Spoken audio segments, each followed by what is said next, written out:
اگلی بار میں بورسا کا دورہ کروں گا۔ اس لیے میں جیرکتائی گھوڑا دوڑاتا قبیلے میں داخل ہوتا ہے۔ وہ اپنا گھوڑا عثمان صاحب کے گھوڑے کے ساتھ لا جوڑتا ہے اور کہتا ہے ہمیں بورسا سے خبر ملی ہے ارحان صاحب پر بورسا کے داخلی دروازے پر گھات لگا کر حملہ کیا گیا، ہمارے بہت شہید ہیں۔ یہ سن کے سب بہت پریشان ہو جاتے ہیں۔ نیلوفر کہتی ہے اے میرے اللہ ارحان کی حفاظت فرما۔ جیرکتائی مزید کہتا ہے ارحان صاحب اور علاؤالدین صاحب بالکل ٹھیک ہیں، لیکن بوران ان کے ہاتھوں میں قید ہے، ہم نہیں جانتے کہ وہ زندہ ہے یا مر گیا ہے۔ یہ سن کر عثمان صاحب بہت پریشان ہو جاتے ہیں۔ ناظرین اس کے بعد ہم دیکھتے ہیں کہ بورسا کے زندان میں ترک قیدیوں پر ظلم کے پہاڑ توڑے جا رہے ہوتے ہیں، وحشیوں کی طرح انہیں مارا پیٹا جا رہا ہوتا ہے۔ ایک وحشی بوران پہ تشدد کرتے ہوئے پوچھتا ہے بولو تم یہاں کیسے داخل ہوئے، تم بورسا میں کیسے داخل ہوئے، تم نہیں بولو گے ہیں؟ یہ کہتے ساتھ وہ پھر سے اس پہ ٹوٹ پڑتا ہے، پھر اسے پوچھتا ہے تم نے ارحان کے لیے دروازہ کیوں کھولا؟ ادھر قبیلے میں سلیمان پوچھتا ہے وہاں کیا میرے بابا کو چھوا ہے؟ نیلوفر دونوں بیٹوں کو گلے لگا لیتی ہے۔ سلیمان کی بات سن کر ملون خاتون حفصہ سے کہتی ہیں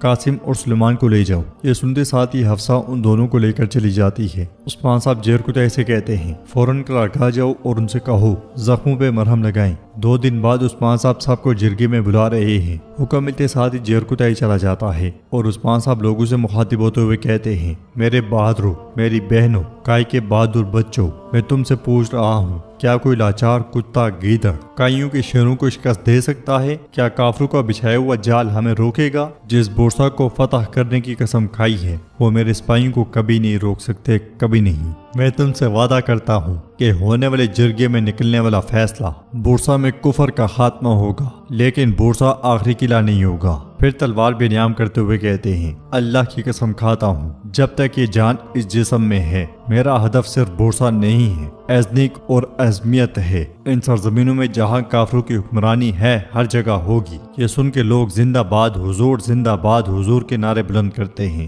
ملون خاتون کے منع کرنے کے باوجود نیلوفر کہتی ہے اسما خاتون میرا گھوڑا تیار کرو۔ یہ سن کے ملون خاتون کو بہت غصہ آتا ہے۔